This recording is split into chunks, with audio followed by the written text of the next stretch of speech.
So good afternoon. Everybody can hear me, right?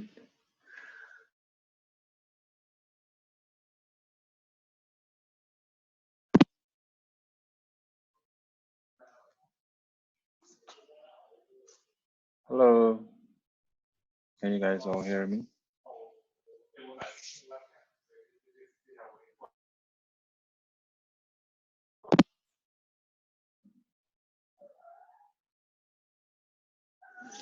Well, let me see if anybody can type something and to tell me whether you can see, you can hear. Perfect. Yes. Nice. So welcome to week 13. So this is week 13, lecture A.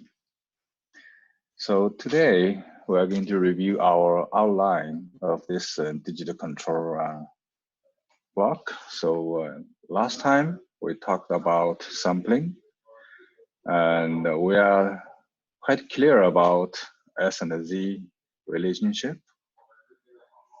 And so all this we have reviewed. So today we are going to do the rest of this. But before that, I think it's a good idea to talk about the sampling again, to review these materials, okay? So we started from this mathematic relationship, okay? So first of all, how to represent, okay? How to represent the continuous time versus discrete time. So how to from continuous time to discrete time, okay? Wait a minute, where is my ink? Pointer, and then I get my pointer color here. So continuous time versus discrete time. This is called Powell's trend. We're going to connect these. So here's the equation, okay? Here's the equation. Then we review some basic techniques regarding delta. Okay, delta is a generalized function. Generalized function. So we know that delta t is 0 when t is not 0. Okay. Then the integration is 1. It's 1. So Laplace transform of F star means the sampled data. Okay, sampled function. I'll go back. So this is F star, is a discrete time sampled signal. The Laplace transform of the sampled signal is you can see here. So then we denote Laplace transform as F star S. Okay. From there we have a hint. Z and S are connected. This connection. Okay. Z is S e to the S to the power capital T. So that one's okay. Go back. That one says that if we do a Fourier series expansion of the impulse function here, so we end up with the Laplace transform expressed in terms of the original transfer function, original F versus capital F, okay, original pair. So then you can see you have a duplicate of infinite many of them. So in graphic form is you have a signal, then you are going to, after sampling, it duplicates into infinite duplicates, okay? Infinite number of them. And then the center frequency is 0 and 1 omega s, 2 omega s, 3 omegas, and so on and so forth. So if you are not sampling fast enough, the consequences you are going to have overlapping or this is an ambiguity reason, so that you cannot you have distortion of the system, of the signal. So here's an example. If you have sample, you have infinite many of frequencies. Then if you have a 100 hertz sample at 200 hertz, you're going to have 100 hertz, 300 hertz. You keep doing this one, you have 500 hertz and so on and so forth. So, but remember, we should have a negative 100 will get lifted up and placed into here, okay? Into here. So there you have a minus 100, plus 100. So it will be placed in here. Okay. Oh, sorry. You placed in. Oh, okay. There's some mistake here. You place at 200. So no, 200. This is placed 200. So 1 omega s. Okay, 200. Then left is 100. Plus is 100 is here. Okay. So that's if you are barely 2 times of, so this is 2 times of the frequency. It's okay, but if you sample not 200, it's less than 200, then you are going to have something called aliasing frequency coming out, okay, coming out. So that's the problem. You cannot filter out. It will live with you, okay? So this aliasing frequency is not going to be removed. So please be careful. So, okay. So now I'm going to do an exercise. So this is the sampling theorem saying that you have the faster sampling fast enough. Frequency has to be greater than twice of the highest frequency component in the signal. So this is also called Nyquist frequency, okay? Nyquist frequency. This F of S is called Nyquist frequency. So anti-aliasing filter is basically you do a low-pass filter. Low-pass filter, just filter out all these things, okay? So at this point, I'm going to do a work it out example with you. I suggest you have a pen and a piece of paper and start to draw this one with me. So, because this is a fundamental skill to be able to identify what are those aliased frequencies. Okay, so I said that sine omega t is a one term, sine omega 0 t is a one term, okay, single term.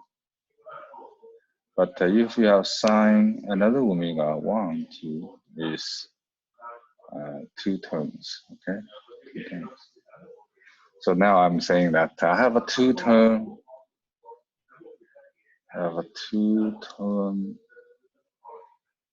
sine, 2-term signal. Say for example, I have a 10 hertz and I have a 11 hertz, okay? Okay, 11 hertz.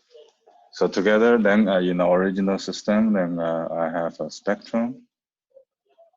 This is my F, so I have a 10 hertz, I have a 11 hertz, okay, 11 hertz. So these are will be 2 spikes in here, right? 2 spikes in here. But remember, we should have, according to spectrum, we should have -10 and -11 here. Okay. Okay. So I'm going to do a simple notation here. So say for example, this is at a 0 omega, 0 is origin. Okay, so 0 omega. But I didn't define a sampling rate. Let's say I'm sampling at 15 hertz, okay? So it's less than what? It's less than 22 because the highest one is 11. So it's less than 22. So I'm going to have aliased. frequencies. Those are the aliased frequencies. I want you to identify what are the aliased frequencies. Or we know that we have an infinitely many of frequencies. Infinitely many frequencies. Can we write first 5? Can we do that? So first 5 is easy. I already have 2. Okay, I already have 2. So I assume this is called 0. This is a 2 terms. I do AB. Okay, 0A and 0B. Okay, so then here is a 0A prime, 0B prime. Okay, can I do that? So I'm going to lift everything up and move everything into 15. So this is around 15. Okay, this is around 15. So this is 1 omega. Okay, 1 omega. So I'm going to use another color. Let me use this color. So let's use this green color. So I put this origin to here, okay, and I'm going to lift all of this. So I moved 15. So what is the OA will go? 0A will go. 0A will go to okay. So you will go to 15. Okay, you move this side. You move from 0 to 15 hertz, right? So then this will go to 25, okay? This will go to 25. So this is 25. So in 25, I'm going to write this one. This one will be 1A, okay? Okay, this is 1A. Now, of course, 1B is 26, okay? Okay, 11. So this is 1B, okay? 1B. So then similarly, what I'm going to do have minus 10 here, move here to 15, okay? Move here to 15, so I got a 5 in here. So this guy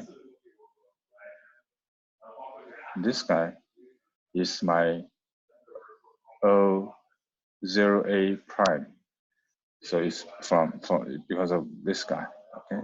Going to this side. So the distance from minus 10 to 5 is 15. 15 is this 15, okay? So similarly, so this is 11, okay, 16. So I said this is OB. No. So this is true. So minus 10 is true. Then here is a minus 11. I know that move 14, I'm going to have another term here. This is actually OB prime, okay, OB prime. And that value is 4, okay, 4. So I just shifted the 1. I can shift another one to you sample at 15. So my next one will be 30. Okay, so this is 2 omega. So then you will be able to see this 1A move to 25, move to 15. They will give you 40, right? So this is 40. So you got 40. So this is a 2A. So you got 2B. So this is 41. Okay. So then this side here, this is a 5. Okay, I'm going to move 15. I'm going to move 15. That will be 20. So I'm going to have a 20 here. So this is 20. So this is my 2A prime. Okay, 2A prime. So then I have a similar. I have 14 here. Okay, 14 here. So this is a 2B prime. Okay, B prime. So then if now let's count. Okay, so I have a 4 hertz, 5 hertz. Okay, I have original 10 hertz, original 11 hertz. Okay, Then I'm going to have here I have 14 hertz, I have 15 hertz, I have 25 hertz, I have 26 hertz. So you can see if you count the first 5, it will be like this. Okay, it will be like this. The first 5. So I'm hoping you will be able to draw like me. So I give you 2 tones. Okay, originally you have 2 tones. Okay, two tones signal. But if you have 1, I already showed you how to do it. So that's an example you should be able to do in the final exam, to have a thorough understanding about something theorem and the aliasing frequency. Talking about final exam, I'm going to tell you something new, what I learned by yesterday. So we are going to, this is funny, and give me this exam. So they said you have pass, no pass, or letter grade. So I'm going to tell you that majority will follow letter grade. So don't lose any standard of your learning, okay? Do the letter grade. But in some cases, we'll open this as an option for you. You can tell me saying that actually I want this, so we can accommodate that. But by default, we're going to use the letter grade. Okay, so don't lose your passion of learning better, okay? So with that revision, today we are going to cover something new here regarding the zeros order holder, okay? So what is zeros order holder? We started last time briefly. So we talked about those are dot signals. In reality, you cannot apply these signals. It's practically not realizable. You need a holder to connect these 2 dots such that you have a continuous signal like that. Okay, this is called 0H. So we're going to go from here. Okay, go from here. So that's room temperature examples. You have a continuous part, you have digital part, disturbance output. So these are analog part. This is an analog part, analog part, analog part. But here are digital. Okay, digital, digital. Okay. So how you can go continuous digital is called ADC. Okay, analog to digital converter. So you have continuous signal becomes a discrete signal. And similarly, you should have a DAC. So DAC. So that will actually reflect it into here. So start to put those dots and connect it like this. So, okay. So this whole thing is called sampled data control. Sampled data control. So sampled data control means if you have a signal only this dot, you are going to automatically hold it until the next sampling point. Okay. So basically you have dots going through 0H, you got this one becomes this one. So this is like in, like out. Okay. So I'm interested in knowing that what's this. Okay. So by using difference between the 2 step functions, okay, and delayed step function. So it's basically, this is like remind you, this is something we called before. It's called like gate function, okay? Gate function, okay. So this gate function can be written as minus, this is a delayed step function. So step function is 1 of s. What is the transfer function of this one? Of course, it's 1 of s and e minus ts, because this is actually absolute time is ts. Actually, t sub s is sampling time. Okay, and this s is a Laplace transform.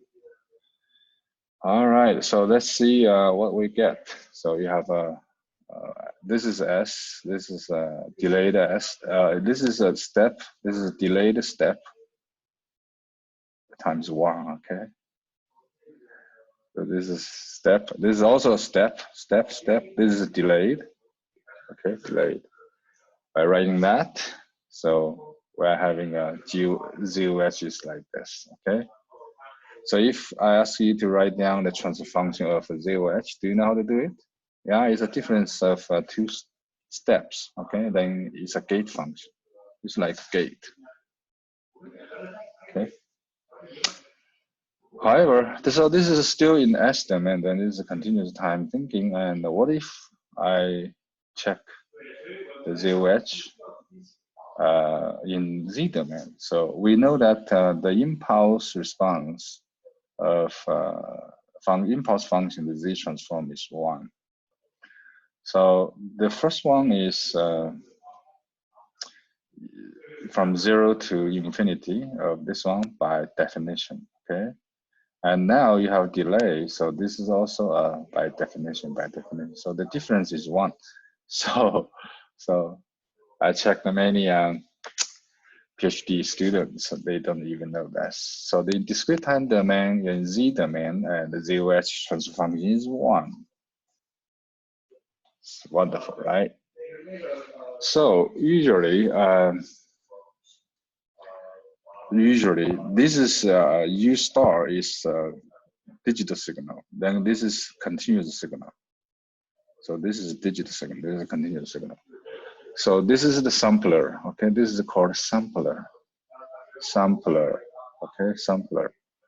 This is also sampler. So you have a continuous system. Then your output must be sampled. The input must be also sampled like that. So so we know that the transfer function of this zero edge in this is my zero edge, okay? Zero edge. So this transfer function should be lumped into the G1. So this together is a G1S written like this. So it's like adding a zero edge S in front of it, okay? In front of it. So then we put everything into Z transform, okay? So how you do Z transform of this thing? You are going to practice this one in your homework. So what we do here is, this is Z transform of this and a Z transform of this. But I know this is a 1 step. So this is a 1 minus Z minus 1, and we do this. Okay, so message here is a lot of times in reality, you directly do the G of S and see what's the corresponding GZ. Okay, it's already not right. Don't do this, okay? Because in reality, you will not be able to avoid using zero edge. So the real thing is, if you want to do a GZ discretization, you better go this way.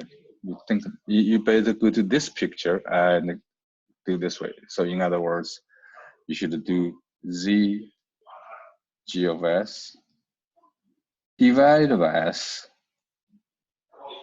Then after that, you multiply 1 minus Z minus 1. That's the way to go, okay? So here we are going to go with an example. So we know that one of S plus 1, if you do, so this is like e to the power of minus t, right? It's a Laplace transform of this one. And if you do discretization, you are going to have e to the power of 1 and times T of S bracket to the power of K, okay? Okay. So this is like a to the power of K, okay? So you end up with what? 1 minus A, okay? And I have Z, okay? That's it, okay? So, so A, we know that this is A, But if we do this way, it's wrong, okay? Because the real thing should be like this. So from here to here. Or if you do YZ, so this is a UZ, this is a YZ, okay? So then you should consider this 0H, okay? By doing 0H, we should do this. Then you are, so this is the same, we're copying here. So basically you are going to do this, okay? You're going to do this. What is this one? So you are going to do S minus S plus 1. So from here to here is a process called partial fraction expansion, and we can use simple copy idea, okay? Not E, it's copy. Cover up and plug in. If you still don't know what I'm talking, you are in trouble, okay? So you can split this one into this. So then you are going to do a Z of this one. What you should do? You should go to lookup table. So you'll get, what's this one? It's 1 of 1 minus Z, okay? And here you have 1 minus A, Z, this one, okay? Well, A is E minus tau S, TS, okay? And TS. But remember, we have a Z minus 1 in here. So I'm going to cancel out this guy to this guy. And then we end up with, the final result is like this. And also Z cancels out this Z, okay? So interesting, right? So it's just to change way of thinking by inserting 0H to do that. So let's have a close look of what is 0H, okay? So how we look at this. If we do frequency response, we are going to replace S as J omega and put it here to see what's the frequency response. So we end up with this, okay, J omega. But this magnitude of this guy is, this will give you sine cosine, okay, sine cosine. So this will be cosine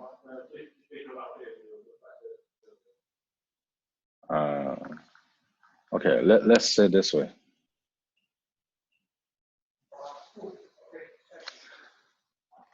So you have a half of this one. Why this is a half? Why this is a half? Okay. Why this is a half? So because we know that EX is 1 plus X when T is very small, okay? So we can simply say this is a 1 minus T J omega.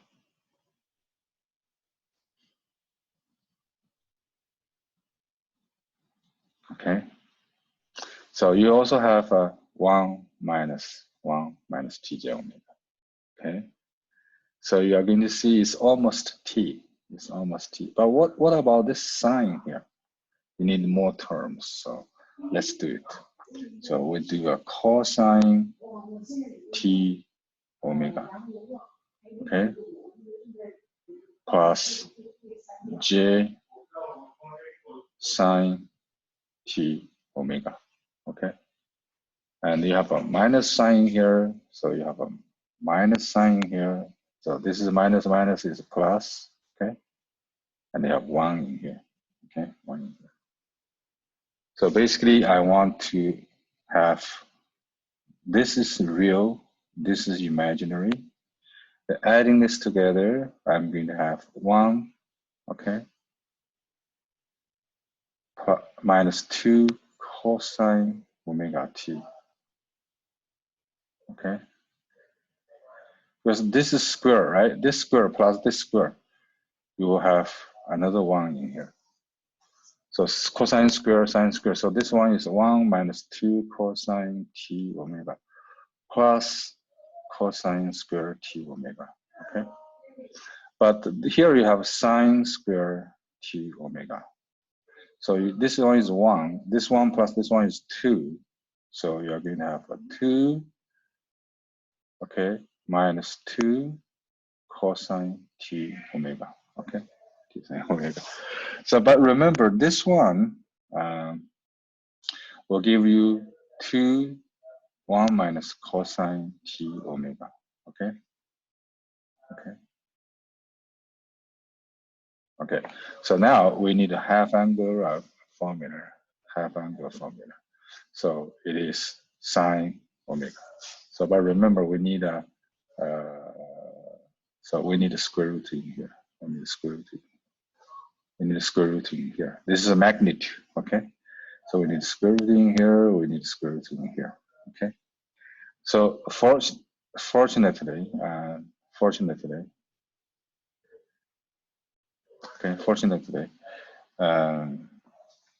do you guys remember 1 minus cosine 2x is divided by 2 is sine square x? Okay. Do you happen to know? So this is called half angle formula. Half angle formula. So in other words, 1 minus cosine x divided by 2 is sine square x divided by 2. No, sorry, this is x. So we're talking about this equation. So that's why you have divided by 2 here. So, but why this is true? And this is because I have, let's prove this one for you. If this is true, this is true. So let me do. Cosine 2x will be what? Will be cosine square x minus sine square x. Okay. This will be 1 minus 2 sine square x, because this is 1 minus sine square x. Okay. So that's why this is true. Then we move this one minus this one this side, then cosine to this side. So I have 1 minus cosine 2x divided by 2 is sine square x. So that's why in the end I have this whole thing. And this 2, you have another times 2, so your square root is 2. Square root, you only don't have square, you have only sine. So this is actually exactly the same, okay? But by writing slightly differently, I simply write this one and write this one. I borrow t here, okay, borrow t here, okay. So this is in the form of sine x divided by x, okay. This has a very nice name. It's called sinc function, S-I-N-C, sinc function, okay, function. Do you guys remember that if I do the sinc function, so it will go this way?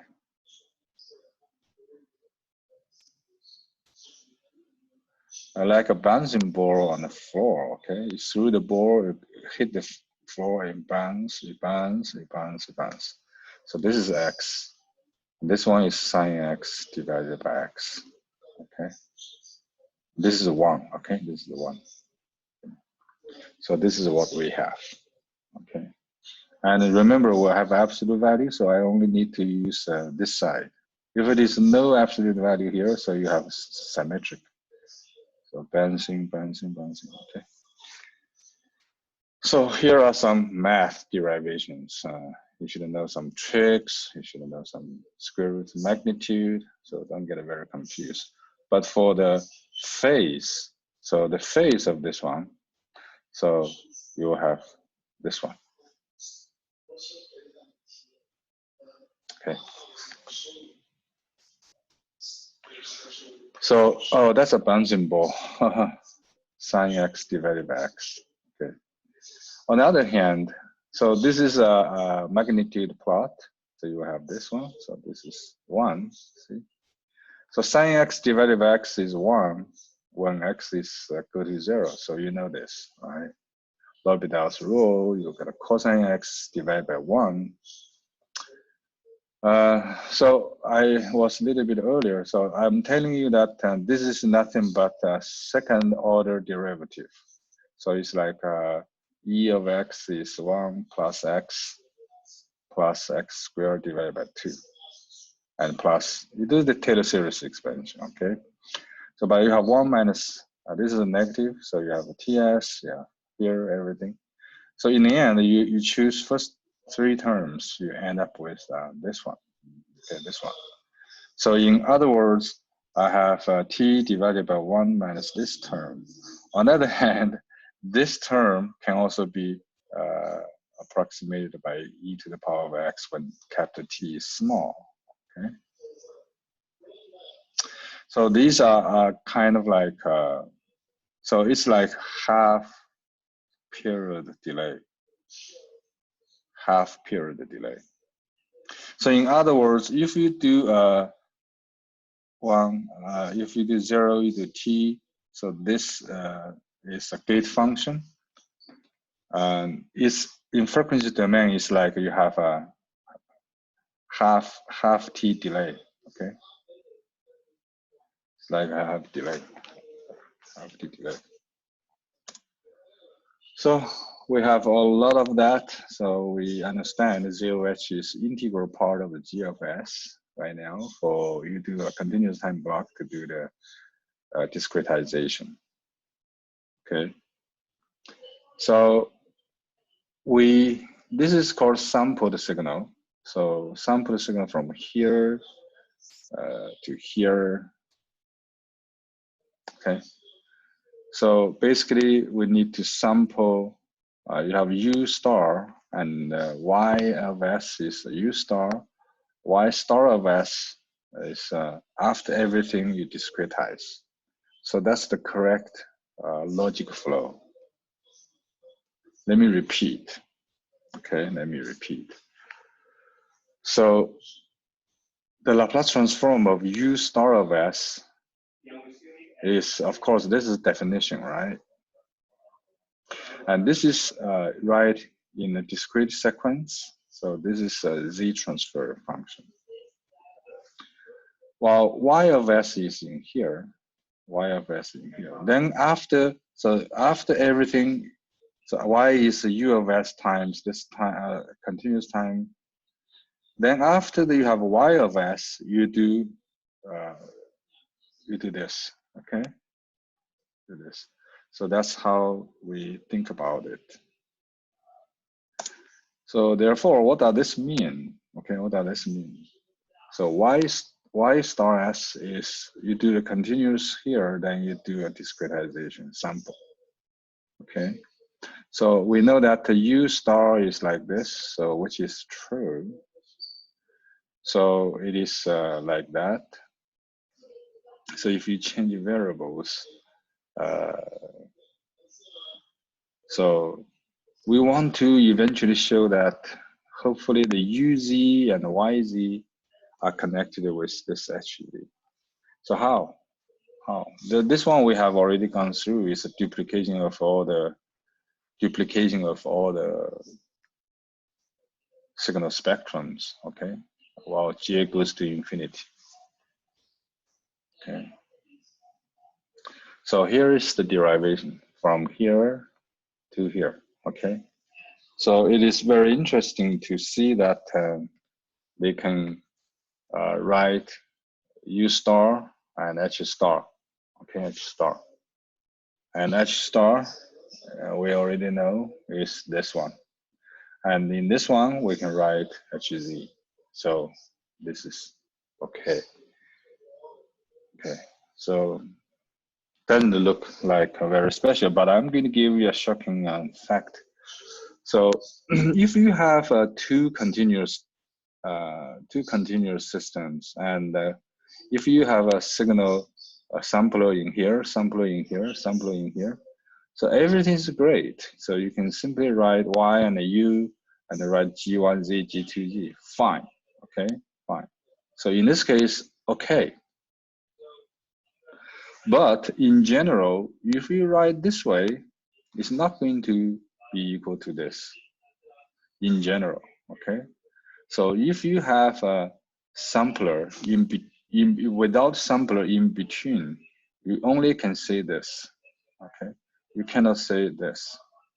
So cascaded elements have overall transfer function is a product of individual block only if, okay, there is a sampler inserted between these two blocks. So this is very important. Without this one, it's a huge difference, okay? So in other words, this is without a sampler in between. This is with a sampler in between. So input output, they are linked with this one, okay? But without a sampler in between, what you can say is only this. So you just say using this one as you do PFE or COOP idea versus this one and this one discretized and add together, they will be different. They will be different. So similarly, it could not exist. Let me give you an example. If you have sampler here, that's great. You have sampler here. So then it's G1 plus G2. But if you don't have a sampler here, so you only do this, they may not exist a transfer function between these two. You cannot simply mix them, okay? So the sampler is important because in here, this one, only you can do this. You cannot write separately like this. This is separate. So your sampler is important. This star is a sample. It's a sampled after sampling, okay? So that's the problem. That will give us problem. So you don't want to make this kind of mistake in the future, okay? And it may not exist, okay? It may not exist. You have a rational transfer function, okay? So overall, at this point, so we assume that this is analog. It's analog. You sample analog signal, and you got the digital. So the star is a digital already. Star is digital. The digital through the 0H, this is already continuous, okay? Continuous. Before the GP, okay, continuous. So by doing that, so you have a disturbance, you have controller, 0H. So that's basically what we have. So E star is, this is a set point, SP is a set point, minus Y, both need to be sampled. U star will be D star, E star, and Y of S is 0H and GP and U star times this U star plus GL and disturbance L of S. This is a disturbance signal. So adding together, we are going to have something like this, okay? Okay. But remember, these are the combined, so you have S. So assuming that LS is 0, that's easy to understand, easier. So the closed loop system is similar argument like in continuous time signal. So you can see this is a controller, this is G, this is G, this is a controller. Remember we have a CG divided 1 plus CG. We call this is T of S. It's closed loop transfer function, closed loop transfer function. And we also call this as a complementary sensitivity, arrow sensitivity transfer function, because this is can be written as 1 minus S. Okay. So this is a sensitivity transfer function, error sensitivity function. This is complementary. Okay. Uh-oh.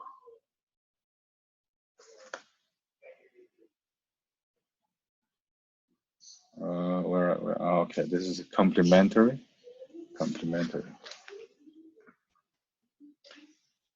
Because S plus T is 1, that's why we use complementary. So in general, we have a block diagram of a pure digital domain. It's a discrete domain, called discrete time domain. So you leave all the in the Z word, okay? Z word. So this is of Z, this is of Z, everything is Z. So this block diagram manipulation is exactly the same as continuous time system in here, okay? But remember, you should have in a continuous time domain, then here you should have a sampler, okay? And when you try to get a G of S, you should say this is not GZ of S. It should be, it's not this one, but it should be this one, ZOH S GS. So I highlight a few times, don't forget, okay? This is not alone, you cannot do that. So that's not enough, okay? So regulator problem is set point is 0, then LS is not 0. How you can still, your output will track on this 0. So we write. So in the end, you have this one, and then you have this one. Okay, you have this one. So I want to know what is my L to Y.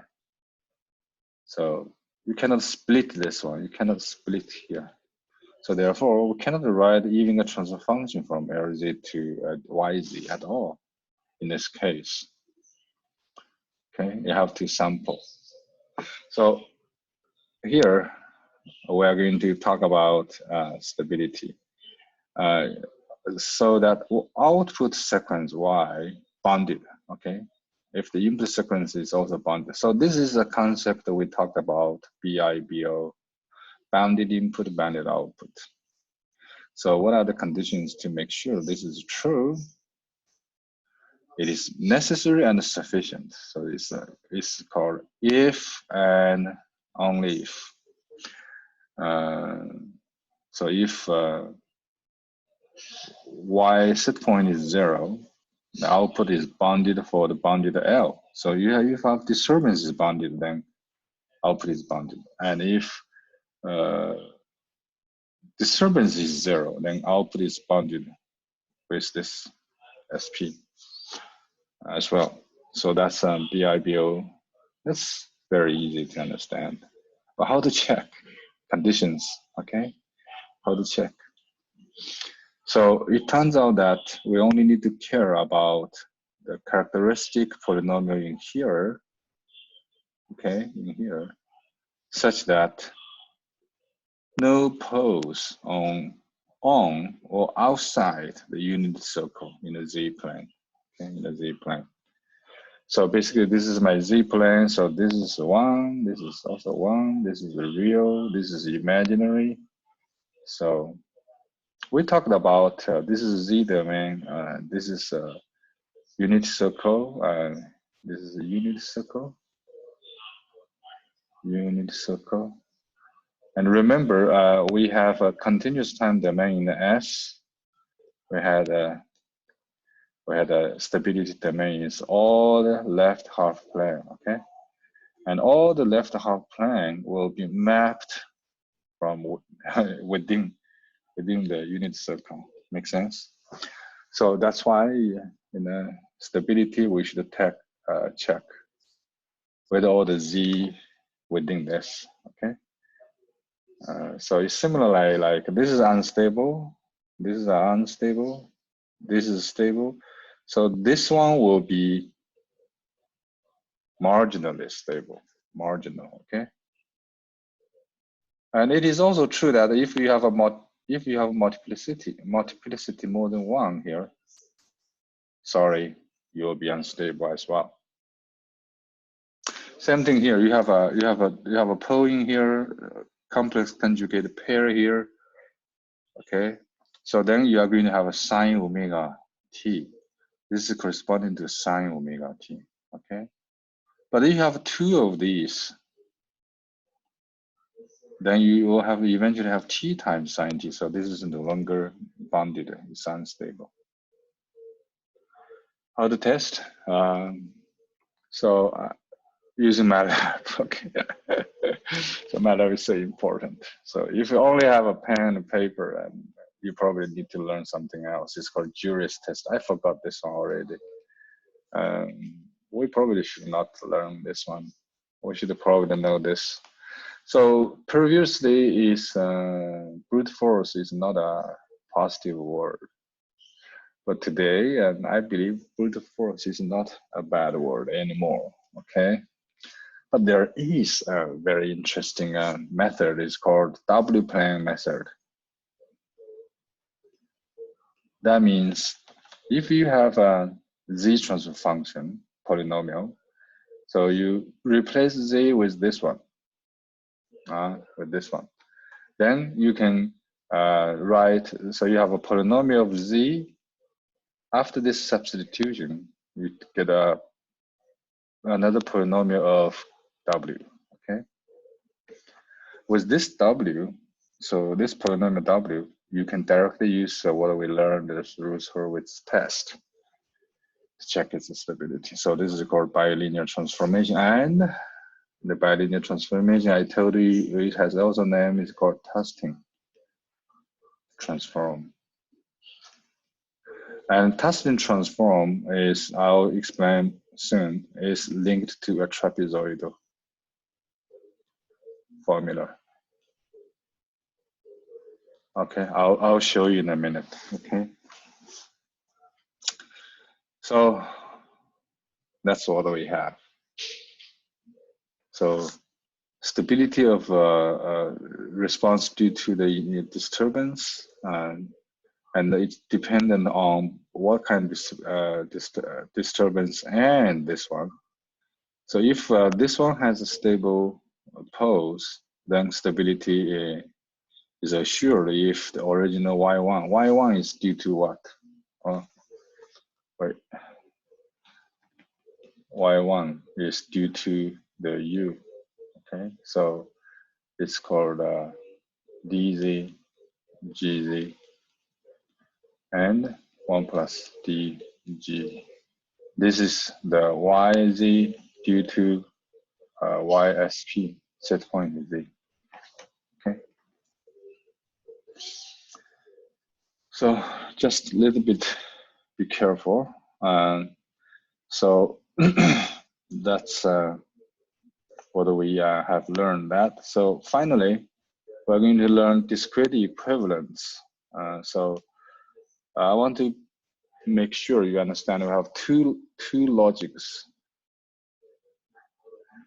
The first logic is I turn everything to z and live in z, okay? Living in z. And check all the stability in z, everything's in z. So that's so far we have learned. There are lots of designs in this logic, okay? But the second logic is I already learned S domain. So what? I treat sampling so fast, so the sampling frequency so high, so I simply design in S, okay? So I'm having a D of S, okay? So then it's all the discrete time domain. So in the end, then say after everything in the end, I try to make my DS in the format of DZ so I can implement digitally.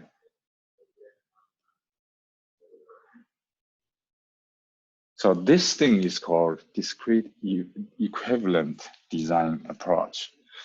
in this class, I hope everybody will put a little bit more emphasis on here, okay? Because we are well trained to design a controller in S domain. Then we want to implement in digital form, okay? So then we design the DS so that the closed loop system is stable, robust, follow set points, reject disturbance, good transient performance. So we know how to do this already. So in the end, I just try to find a discrete equivalent. So in certain sense, they are equivalent. Put there and we can implement. So how to do? So how to make a discrete equivalent of this one? But remember, discrete equivalent, you have zero edge, okay? So they are going to have, excuse me, the same behavior, okay? The same behavior. So then we are going to learn one approach. It's called numeric integration based approach. So how to make ds to dz, okay? So I want to tell you the truth that in MATLAB, there's a command, it's called C to D. You can directly do that. But what's behind this? If you do the help, this prompt, okay, MATLAB prompt, C to D, you will see a lot of options. To be able to understand the options, you will need to learn this. So we're going to learn this one here, okay? Then I'll run a MATLAB example for you. So we probably will finish. And these two, I'll mention briefly if we can. So let's begin. So we are using numeric integration. So this is PID. Can you see that? So this is a P, okay? And this is the D, okay? And this is what? The low pass filter, okay? Low pass filter. So remember why we need this term. So we need n is infinity, then if n is infinity, it's very, very big. This is 1, right? Okay. So basically, the body plot is something of this is j omega, right? It's s. So then we are going to have this is omega, this is j omega magnitude, 20 log 10. So this is very, so omega is infinity. This also goes to infinity. So this is very sensitive to high frequency noise, okay? But actually I want something, I want something like this. I want something like this. So it's N1, N2, okay, N2. So for different N, I have different behavior. So I just low pass, okay, to bring it down, okay, bring it down. So this is actually a PD system, okay? PD system. If we do PD system, we'll do some derivation here, 1 plus this one, then you got 2 time constant T1 and T2 here, okay? This is actually interesting interpretation. The PD becomes PD with practical low pass filter. There is a practical low pass filter. Why I say this is a practical? Because this one goes to infinity is not practical, okay? So you use this one barely. It's not practical. You have to bend it down in the high frequency like this, okay? Like this, or even aggressively like this, okay? So by doing this structure, this PD with a practical low pass filter in here, we end up with this one is called lead lag filter. So this is a lead lag filter, isn't it? We have seen this before. So depending on who is bigger, okay, can be lead, can be lag. First lead, then lag, or first lag, then lead. Okay, but our point is how to derive from here to here, okay? So we're writing a derivative term. So it's EF derivative TD divided by N plus the EF is E1. Okay, is E1. And the ED, the final ED is the EF ddt is this. So this one is between EF and E1. Okay, so basically E1 D1 dt. So it's E1 EF divided by E1 is S. So you can see the S and TD divided by N. TD divided by N. This is S of EF in here, and cross multiply that. So this is one. So you have E1 is, so this is basically this transfer function here. Then you have another one. So you are going to get first order differential equation. So to do that is I'm writing the EF in terms of integration of this. So this is a differentiation. I can write the integration. So I can always write this EFK is previous EFK is here, K minus 1. This one is a previous this one approximate with the shaded area. Okay, so this is integration. So there are two ways. One is called forward a rectangle. One is called backward. See the difference is here. This is forward. This is backward. Sorry. Yeah. Okay. Then trapezoid is the average of these two. Okay. This plus this one divided by 2. So by doing that, this integration will give you like this. It's approximate 1 of S. It's also approximate 1 of S. So all three are correct. Okay, are correct approximation of S using this idea. Okay, using this idea. So we are approximating using integration. So you have this one integration, and integration is either this way or this way or this way. So it's forward, backward, and trapezoid. Then conversely, you can use S equals this one, this one, this one, this one, or this one. So this is called Tustin transform. Okay. So putting back into here, don't worry about this. So then you can get Z transfer function of it. So you are end up with, from this is a continuous time domain, and you are getting something in the discrete time domain.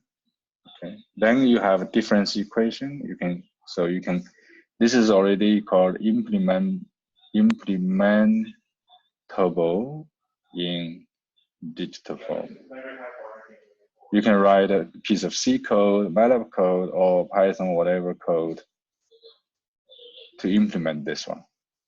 Okay. So we have 3 equivalents. Remember your W plane. Okay, so you treat this one as W, so 1 plus W, 1 minus W. Remember. Good. Okay. So that's why we call it a Tustin transform. Okay. But remember, theoretically, Z and S are linked to this one. Okay. This is called exact relationship. But in reality, we use simplified relationship. Okay. Approximate relationship. But if we, so this is S domain, so this is stability in the left half plane. So then we use this formula, okay? They will do stability domain in this shaded area. So this is kind of exaggeration, okay? Exaggeration.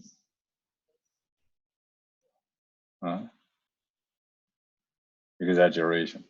So it means is over optimal. So sometimes it's unstable, you thought it's stable. So that's actually bad exaggeration. So this domain to do the conversion. And however, if you do this formula, you end up with this one. So this is called conservative. Conservative. You are just conservative. You're not very accurate. But if we use Tustin, so this domain can be exactly transformed in that. So from this picture, that shows y, z, replace z with 1 plus w, 1 minus w, will be able to directly into a w plane, and you can still use the Rousse-Hurwitz method. Meaning you have a polynomial and you use the construct the Rousse table, you'll be able to tell the stability. Okay. So that is beautiful. It's a one-to-one relationship. That's why Tustin is, in practice, is preferred. Okay. So, but if we use a simple like this one, say for example, so this is my original S transfer function. So the frequency domain response is like this. If I send omega is 0, so what does this mean? So this is called DC gain or direct current gain. DC, this is omega is 0 hertz is DC, right? So this DC gain is K. But if we discretize it and using a sophisticated method is Tustin, okay, and the stability domain, we know that stability domain is exactly mapped, okay? Unit circle versus left half plane. So this is beautiful, stability point of view. But from frequency domain point of view, this trapezoid approximation will have a trouble. So this is S, this is S. Put this one here, and you replace Z is minus JST, J omega T. So this is, you replace Z with this one, you can get the frequency response. By replacing that, so we send, so what's the DC gain here? What's the DC gain here? DC gain here, you can still do omega is 0, okay? It's DC gain. Omega is 0, then this is 1. This is also 1, okay? Then you add together, you get 2t, 2t. That's nice. That's nice. So when omega is 0, so this one is still what? Still K. So in other words, in direct current mode, no this DC gain. So Tustin gives us no distortion. Okay. No distortion. Okay. No distortion. But on the other hand, if I use very fast sampling and in the low frequencies, okay, omega t is very small. This is e to the power of minus j omega t will be roughly 1 minus j omega t. When t is very small and when omega t is also small, it's a low frequency. Okay. So then you end up with this thing. Okay. And in high frequency, it's even bigger. Okay. You are going to, so this is never, it's never been the same. Okay. It's never been the same. So in low frequency, this is okay. This is okay. So remember, this form is the same form as this one, right? Same form as this one. So in low frequency, they are the same. They are the same, okay? But in high frequency, this is no longer true. Then this is no longer true. So difference is bigger. So I'm going to run the MATLAB file for you. So can you guys see my screen? So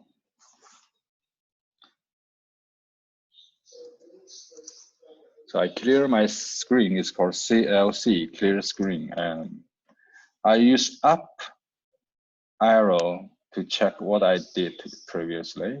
So I'm going to do sysc1.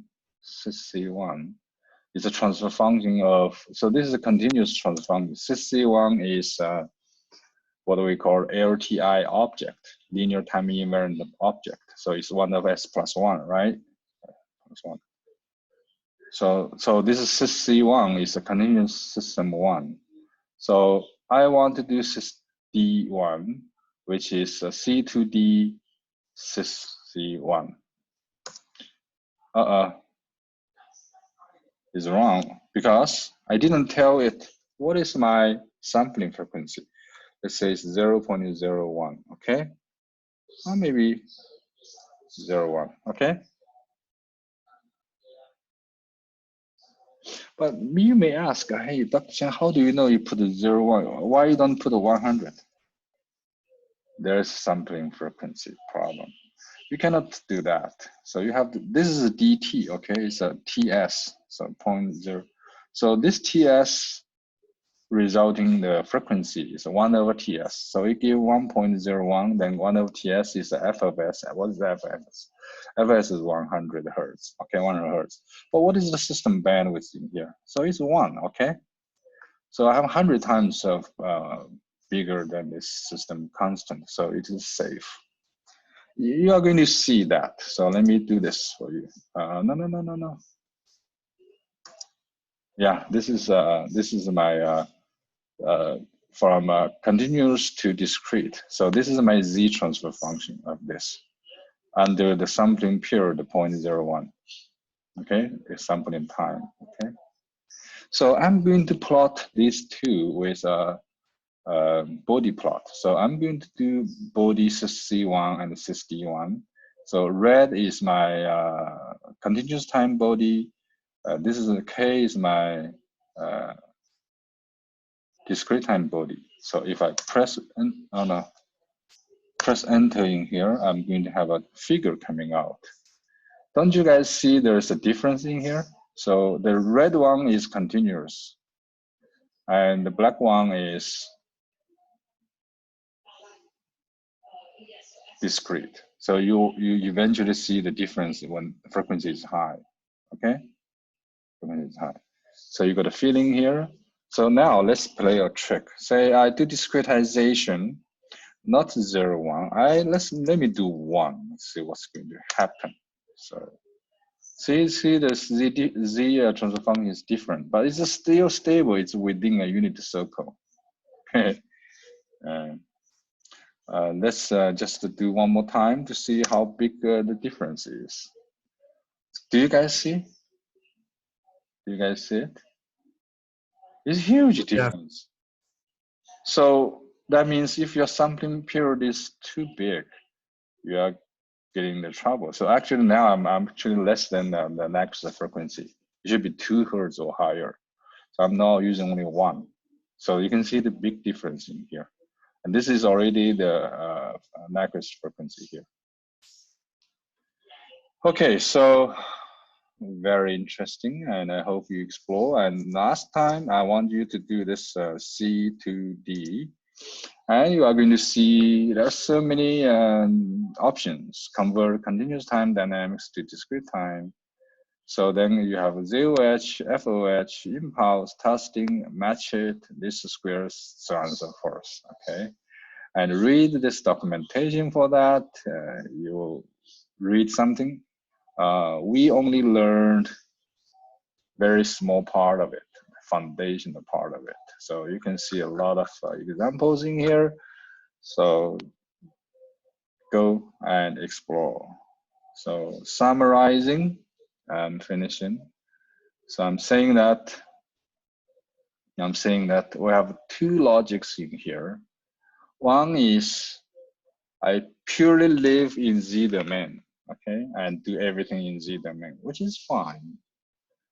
But another one I preferred, you all should know, is called discrete equivalent system. When you have you just design as if you live in the S domain, and in Z domain, you discretize it and implement it. When you discretize it, you have to choose the proper discretization method, like forward discretization, backward, Tustin, and zero pole equivalence, or some other things. Okay, the options, there are quite a number of options. So try and error, you do some verification. And your sampling period should be small enough. And giving a transfer function, you know its corner frequency, right? So it should be like at least 2 times of the corner frequency. Like I showed you just now, I use 1 Hertz. The time constant is 1, so it's not fast enough. Therefore, discretized body has big difference to continuous time. That's not okay. So I'm going to stop sharing, and I'm going to ask if you have any original questions. It's time to ask.